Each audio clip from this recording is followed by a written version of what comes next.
Mesdames, Messieurs, bonjour et bienvenue à ce numéro spécial consacré à la Journée internationale des droits de l'enfant. L'humanité célèbre chaque 20 novembre de l'année la Journée internationale des droits de l'enfant. Réimaginer le monde pour et avec les enfants dans le contexte de Covid-19, c'est sous ce thème qu'est placée cette journée. En prélude donc à cette journée, mesdames, messieurs, l'équipe de EADTV a rencontré Madame Cynthia Aka-Douabélé, chef de section éducation, protection et développement de l'adolescent au niveau de l'Organisation des Nations Unies pour l'enfance, l'UNICEF en sigle. L'objectif étant d'en savoir davantage sur cette journée et sur les dispositions prises à leur niveau pour faire respecter les droits de l'enfant. Suivez cette interview que nous avons réalisée pour vous. L'UNICEF, comme son nom l'indique, c'est le Fonds des Nations Unies pour l'enfance. Donc c'est une organisation qui a été mandatée par les Nations Unies, l'ONU, pour gérer la question de l'enfance. Donc quand on parle d'enfance, c'est de 0 à 18 ans. Et les missions de l'UNICEF, c'est de faire en sorte que chaque enfant, là où il se trouve, où qu'il soit, qui qu'il soit, nonobstant ses conditions socio-économiques, qu'il puisse jouir de ses droits. Et parmi ces droits, nous avons le droit à l'éducation. Chaque enfant a droit d'être éduqué. Chaque enfant a droit à la santé. Et je dirais même, pour commencer, a droit à une identité, parce que sans l'identité, il ne peut pas jouir de ses autres droits. Donc, il a droit à une identité, à une famille, à une nationalité. L'enfant aussi a droit au jeu, au loisir, parce que ça fait partie de son développement personnel. Et il a aussi le droit à l'expression. Et au niveau des adultes, on doit faire en sorte que les enfants ne soient pas employés dans la guerre, dans les travaux qu'on appelle les pires formes de travail des enfants, et aussi être utilisés comme objet sexuel. Donc les enfants ont le droit d'être protégés contre toute forme de violence à leur égard. Et ne pas respecter ces droits-là, c'est déjà une forme de violence, parce qu'on leur nie leur existence et leur épanouissement. Et donc l'UNICEF s'assure que tous les États qui ont ratifié à la Convention internationale pour les droits de l'enfant, actuellement ils sont au nombre de 197, l'UNICEF s'assure que ces États s'engagent à promouvoir, à protéger et à faire exécuter les droits de ces enfants-là. Donc, l'UNICEF soutient dans l'élaboration des politiques, que ce soit des politiques de santé, d'éducation, de protection sociale, d'assainissement, d'hygiène, tout ça là. L'UNICEF appuie les États à élaborer ces politiques. Mais il ne s'arrête pas au niveau des politiques. Il y a aussi les actions qui accompagnent.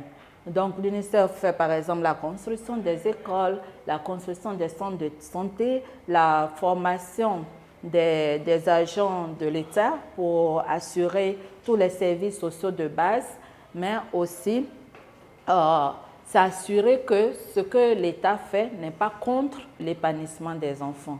Donc l'UNICEF essaie avec les États, et on fait le plaidoyer pour ça, pour que tout ce qui est droit que j'ai mentionné au début soit appliqué, ou des tests d'accompagnement soient pris pour que les enfants puissent jouir de ces droits-là. La Convention des droits de l'enfant a été signée, comme vous le savez, depuis 1989.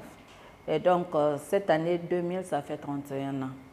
Et la commémoration, ce n'est pas seulement une fête ou une simple commémoration, mais c'est pour réaffirmer l'engagement des États qui ont ratifié à cette convention. Et cette année, avec le contexte de Covid, le thème global, c'est réimaginer un monde meilleur pour les enfants dans ce contexte-là de Covid qui paralyse tout le monde entier. Et au niveau du Congo, nous avons ajouté, réimaginer une éducation saine pour les enfants dans un environnement sans violence. Parce que comme vous le savez, on rencontre beaucoup de types de violences dans le milieu scolaire et qui enfreignent à l'achèvement du cycle primaire et même secondaire pour ces enfants-là. Donc voici en quelque sorte ce que nous allons faire cette année, mais c'est vraiment sensibiliser les acteurs, que ce soit le gouvernement, les ONG, la société civile, les agents du système des Nations Unies, les partenaires bilatéraux et multilatéraux comme les ambassades et autres, à faire ce qu'ils peuvent faire pour que tous ces droits soient respectés pour les enfants du Congo.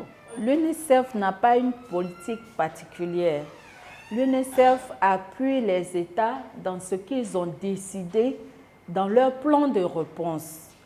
Donc, pour ce qui concerne les enfants, ce que l'UNICEF a fait au niveau du Congo, c'est de s'assurer que dans les formations sanitaires, les agents de santé sont formés à respecter la distanciation sociale, à appliquer toutes les mesures, à prendre en charge les cas dans les centres qui ont été désignés pour la COVID, mais aussi mettre à disposition tout le matériel qu'il faut comme mesures barrières. Par exemple, les dispositifs de lavage de mains, les gels hydroalcooliques et autres, mais aussi la sensibilisation sur la distanciation sociale. De même pour l'éducation.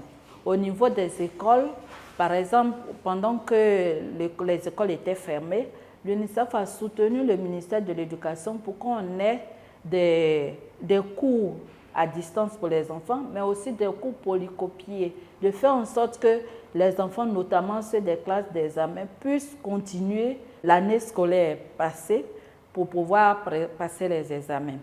Et cette nouvelle année scolaire encore, l'UNICEF, avec tous les autres partenaires du système des Nations Unies, les bailleurs, appuie le ministère pour que les enfants puissent avoir le temps scolaire nécessaire pour ne pas rater leur éducation.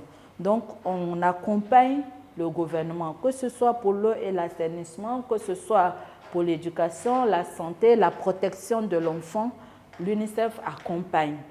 C'est vrai au niveau global dans notre organisation, avec l'expérience des autres pays, on propose des modèles qui ont marché dans d'autres pays.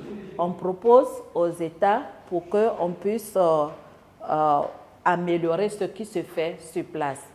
Par exemple, pour l'éducation, pour la réouverture des écoles, il y a des normes. Il y a des normes internationales qui ont été établies. Et au niveau du Congo, on a discuté avec les autorités pour compléter ce qu'ils avaient prévu de faire. Donc, il y a, en plus des aspects pédagogiques, il y a l'aspect sanitaire qui va s'ajouter sur la formation des enseignants et des encadreurs de l'éducation. Au niveau de la protection aussi, on fait en sorte que les enfants ne soient pas emprisonnés avec les adultes dans ces conditions. On fait en sorte que les enfants de la rue puissent être protégés parce que se promener comme ça dans la rue sans protection, ça les expose plus. On appuie aussi la question de la traite des enfants, les enfants victimes de traite. Comme en cette période-là, on fait en sorte qu'ils ne soient pas plus exposés encore. Donc, c'est en gros ce que fait l'UNICEF, en plus de tout l'appui logistique, en matériel et tout.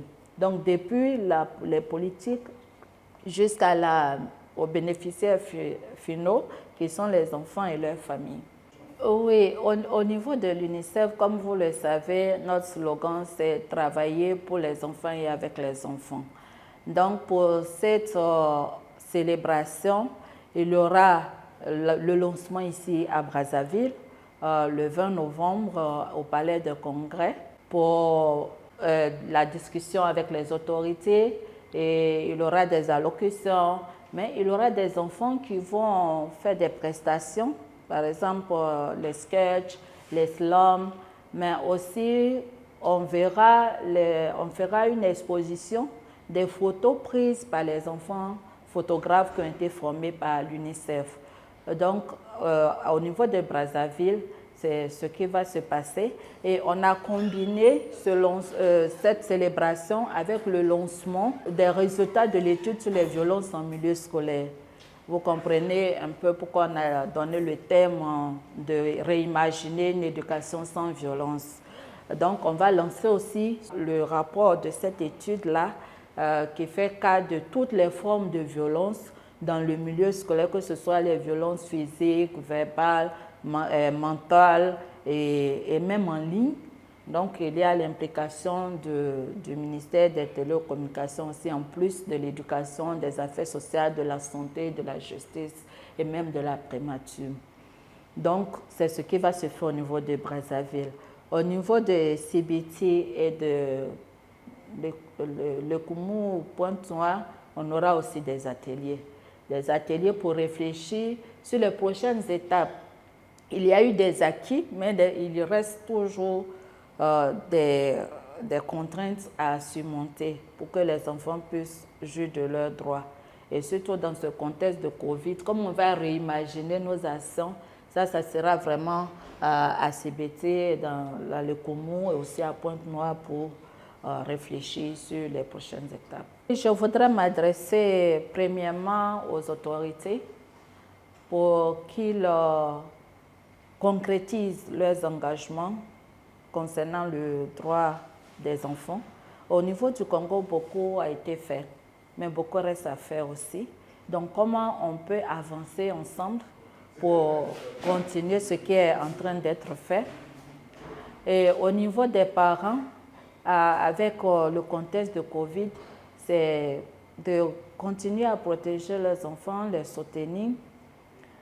Au niveau des écoles, c'est aussi faire en sorte que les violences dans le milieu scolaire soient réduites. Et à nos enfants, je ne les oublie pas.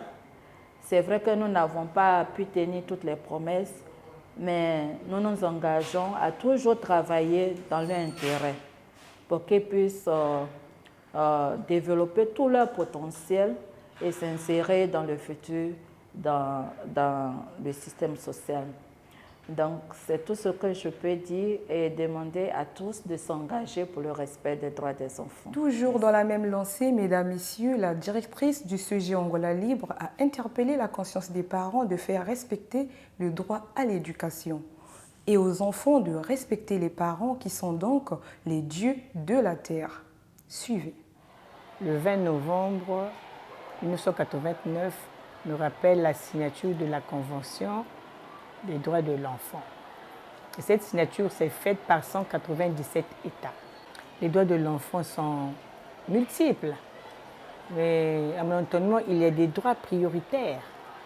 Les droits prioritaires, le droit d'avoir une famille, le droit d'avoir une identité, le droit à l'éducation, le droit à la nutrition équilibrée, le droit à la protection, et le droit de s'exprimer, parce que l'enfant doit aussi avoir le temps de s'exprimer. C'est un droit pour l'enfant. Lors de mes entretiens avec les parents, lors des assemblées générales, je leur fais toujours comprendre qu'il n'est pas dit qu'un parent qui n'a jamais été à l'école ne peut pas mettre son enfant à l'école. Au contraire, il faut le faire pour changer le dynamisme de la famille. J'ai aussi souvent l'habitude de dire, le parent qui met son enfant à l'école construit une maison. Avant que vous n'arrivez, 2 élèves sont partis à l'UNICEF à la faveur de cette journée. Comment cela est arrivé? C'est avec le partenariat que j'ai avec FAWE. Et FAWE est un partenaire aussi avec l'UNICEF. Je suis membre du FAWE. Automatiquement, je dois faire vivre mon établissement avec les activités de l'UNICEF. C'est pourquoi nous avons un groupe de théâtre qui preste souvent quand l'UNICEF a des activités. Nous avons aussi, dans cette même lancée, des élèves qui ont été formés par l'UNICEF en tant que photographes. À l'endroit des parents, je veux plus m'adresser aux parents, parce que quand on parle éducation, les parents croient que c'est seulement l'école. L'éducation commence par la famille initiale. Si déjà l'enfant a un droit d'appartenir à une famille, ses parents doivent lui parler de ses droits. c'est la famille initiale. L'école ne vient qu'au secours de ce que les parents, la famille initiale fait. Et quand les parents disent l'éducation, l'école c'est l'apprentissage. Sinon, l'éducation commence par la famille initiale. Aux élèves, les élèves doivent connaître leurs droits. Nous avons pensé organiser des séances de communication avec les élèves pour qu'ils connaissent, pour qu'ils soient au courant de leurs droits. De retour sur ce plateau, mesdames, messieurs, c'est la journée internationale des droits de l'enfant. On ne peut donc pas quitter ce plateau sans pourtant accorder la parole aux enfants. Suivez donc les impressions de ces enfants. Et je vous retrouve juste après. Bonjour à tous, je m'appelle Fouti Sitou Benjamin. Je suis en classe de 5e aux classes renforcées, lycée de la Révolution. Et moi, lorsqu'on me dit que demain, c'est la journée des droits de l'enfant, je me sens bien. Je ne suis pas stressée, je me sens bien, je suis épatée. Je dis aux parents qui ne respectent pas la journée des droits des enfants qu'il faut les respecter parce que certains de ces enfants sont leurs enfants à eux. Je suis très contente parce que demain, ça sera la journée internationale de l'enfant. Je me sens heureuse. Tout d'abord, l'enfant a droit à l'éducation, l'enfant a droit à une famille, l'enfant a droit à la santé, la bonne nutrition et à la liberté d'expression parce que l'enfant a son mot à dire. L'enfant a le droit d'être éduqué, d'être protégé, d'être nourri. Il a le droit de s'exprimer. La date du 20 novembre me rappelle la journée internationale des droits de l'enfant. Les droits de l'enfant sont le droit à la scolarisation, le droit à la protection, le droit à la nutrition, le droit à la santé. En tant qu'enfant, je me sens bien dans ma peau parce qu'il y a une personne qui me nourrit, une personne qui me protège. Je n'ai pas besoin de chercher de l'argent, c'est mon papa qui le fait pour moi. Moi, tout ce que j'ai à faire, c'est de travailler, de lui rendre l'appareil. Ça me fait plaisir de voir que dans le monde en général, nous sommes considérés dans la société. En tant qu'être humain, et on respecte nos droits en tant qu'enfant. On a le droit d'être respecté dans la société. Chers parents, envoyez vos enfants à l'école. Que ce soit une fille, un garçon, nous tous, nous avons le droit d'être éduqués et d'aller à l'école. Parce qu'on dit l'école est la clé de la réussite. Donc, en tant qu'enfant, nous avons le droit d'être à l'école et d'apprendre. Parce que nous, on fera votre avenir, mes chers parents. Un enfant, qu'il soit conçu de façon désirée ou indésirée, mérite d'être entouré avec amour. À cet effet, mesdames, messieurs, vous allez suivre tout de suite la réaction de certains parents qui respectent à leur niveau familial, sinon dans leur cellule familiale, les droits de l'enfant. La date du 20 novembre, madame la journaliste me rappelle, c'est la date qui célèbre le droit de l'enfant. Les enfants ont plusieurs droits, par exemple le droit à la santé, le droit à l'éducation, etc., etc. Il y a un proverbe qui dit que non, quand une école s'ouvre, c'est une prison qui se ferme. Donc, l'école est obligatoire. Il faut envoyer l'enfant à l'école pour apprendre à lire et à écrire. C'est très important parce que quand l'enfant sera instruit, il va apporter quelque chose à la société. Et les parents, effectivement, seront soulagés parce que quand l'enfant est éduqué à l'école, quand l'enfant est instruit, alors ça sera un plus pour cette famille. Effectivement, aujourd'hui, quand nous parlons de l'incivisme, des antivaleurs. Mais si l'enfant va à l'école, il va apprendre ce qu'on appelle la morale. Il va apprendre comment vivre dans la société. Donc je pense que j'encourage à tous les parents d'envoyer leurs enfants à l'école. Vous savez, nous, dans les pays francophones, le Congo, en Afrique équatoriale française, était le premier pays où le taux de scolarisation, d'alphabétisation en était premier quand on voit les statistiques. Donc, aujourd'hui, nous devrons inciter les parents d'envoyer les enfants à l'école pour éviter que les enfants puissent mal se comporter dans nos sociétés. C'est une bonne journée. D'abord, je ne connaissais pas qu'il y avait une journée de l'enfant. Aujourd'hui, que j'ai connu qu'il y a une journée des enfants, moi, en tant que maman, c'est vraiment une bonne journée pour moi. En tant que maman, j'apprécie cette journée. Et maman, j'aime mes enfants, j'aime beaucoup mes enfants, je les respecte. Elles ont aussi leurs droits. À la maison, vraiment, mes enfants ont leurs droits. Elles ont leur place à la maison. Je respecte mes enfants comme une bonne maman. Je les éduque. Et si je suis venue les mettre au lycée de la Révolution, c'est pour une bonne éducation, parce que c'est une école d'élite, si je peux dire. Une école qui encadre bien. Et moi, comme une maman, je me soucie de mes enfants, de l'avenir de mes enfants. Voilà pourquoi je suis venue les mettre au lycée de la Révolution, pour qu'elles aient une bonne éducation. Je respecte le mot des enfants. Les enfants sont libres, elles s'expriment librement. Tout ce qu'elles demandent, on leur donne. S'il y en a, on leur donne. Nous ne privons pas les enfants, on ne les brime pas. Elles sont libres de s'exprimer. Elles posent toutes questions, elles demandent tout. En tout cas, les enfants, pour ça, elles peuvent témoigner. Elles sont libres à la maison. Elles ont la liberté de tout poser, des questions, de demander tout ce qu'elles veulent. Je demande à ces mamans, vraiment, si elles se comportent comme ça, les parents qui se comportent comme ça envers les enfants, ils sont ignorants. Même s'ils n'ont pas été à l'école, mais ils doivent amener leurs enfants à l'école. Ils doivent éduquer leurs enfants. C'est important. À notre époque, au XXIe siècle, on ne peut pas quand même laisser un enfant à la maison. C'était au XVIIIe et XVIe siècle où on pensait que l'éducation de l'enfant, c'était seulement faire l'agriculture ou aller au champ ou au mariage. Mais maintenant, l'enfant doit, que ce soit un homme ou une fille, il doit aller à l'école, il doit apprendre et être aussi quelqu'un dans la vie. Si papa n'était pas quelqu'un dans la vie, comme on peut le dire, mais mon enfant doit aller à l'école, un jour il va m'aider. Selon la charte de l'ONU, l'enfant a le droit d'aller à l'école. C'est un droit. C'est un droit. Et dans notre pays, nous constatons cela, nous le voyons clair et net, que l'enfant joue de ce droit-là, d'aller à l'école. Et surtout qu'elle est gratuite aussi, l'école est gratuite au Congo. L'enfant doit bien vivre, l'enfant doit avoir des priorités aussi. On n'est pas là pour fustiger l'enfant à tout moment. L'enfant ne doit pas être bastonné. L'enfant ne doit pas être bastonné comme si c'était un animal. L'enfant mérite d'être considéré comme si c'était ton ami. Et le droit à l'éducation des parents aussi. Le parent doit éduquer l'enfant en dehors de l'école. En dehors de l'école, un parent doit éduquer ses enfants à la maison.